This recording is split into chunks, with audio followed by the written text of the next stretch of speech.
Alright friends, welcome back to the Sawmill. Before we get started on today's activities, and it's a late start today, what is it? It's 4 o'clock. I've been in the house all morning doing accounting and bookkeeping and invoices and all that stuff you guys never see. And it takes all day sometimes. I usually pick one day a month and get that stuff done because I hate doing it. But now we're outside, it's a beautiful day and there's a lot to do here at the Sawmill. The first thing I'm going to do is get on the 574 out there. Where are we at? I can't see my viewfinder's not working, guys. Let me kind of tilt it over. I think you guys can see it now. Right there's the 574. I got my post puller hooked up on the front of it. We're going to pull some old fence posts out of the ground. And then after that, probably head up to the sawmill and see what's going on up there. Here's the job we got to take care of first. These old fence posts have probably been in the ground longer than I've been alive, and I'm 43 years old. They've probably been in there a lot longer than that. Now my wife did the hard job yesterday. She took all the wire off these posts and folded it up. But now I get the easy job of using the tractor to pull them out of the ground. Over here on the 574, we have the Titan post puller. And this right here, guys, is an attachment. It's a luxury to have it. It's about $1,300, maybe $1,400, I think. I bought this about a year ago. I'm not sure what it costs now, to be honest with you. But an attachment like this will turn a job like today into just a few minutes. Whereas if you didn't have it, it'd probably take you maybe an hour or two. The only other way you get these posts out of the ground are either with a farm jack or use your bucket if you have a front end loader and put a chain around it and pull them up one at a time. And something else I've been working on, just to update you guys on what's been going on here, I got a retaining wall going right there. And this right here is no longer the small lumber kiln. I'm actually selling the kiln unit to a good friend of mine, Butch, across town. And we're going to transform this old building into the most expensive chicken coop in Tennessee. So 2 reasons here, friends, I'm getting rid of the kiln. Number 1, we now have chickens and they're getting ready to come outside because they're getting older and they need a place to live. And that kiln, being so insulated, will be great in the wintertime and even good in the summertime because it stays pretty cool in there. And the second reason is I just don't use it anymore. The L200 Pro kiln is a lot bigger. The capacity is, of course, 4 times the size of this one. And I don't even keep it really all the way full most of the time. So having 2 kilns based on my operation is kind of pointless. So I might as well sell this one, get some money out of it, and pass it on to somebody who can use it and take the old kiln building and start raising chickens. I know, guys. I know what you're thinking. He's got chickens now. What's next? Maybe a pig. I don't know. I've been thinking a lot about getting a pig here lately for some reason. I love bacon. I guess that's the reason why.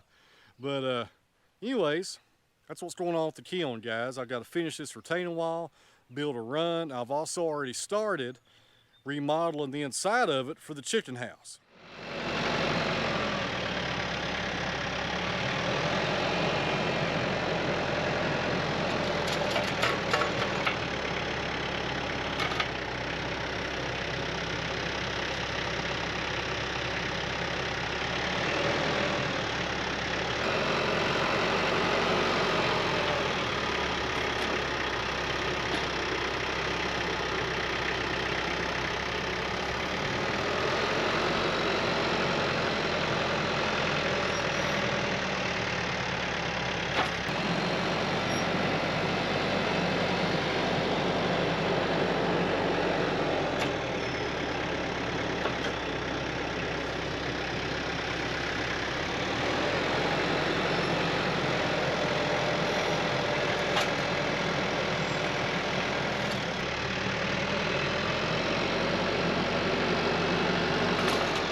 honest with you.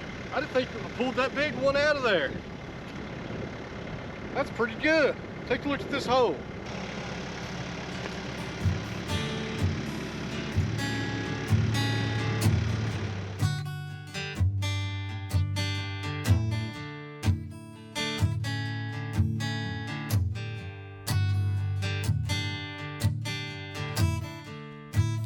Times you see faces, they remind you of your own.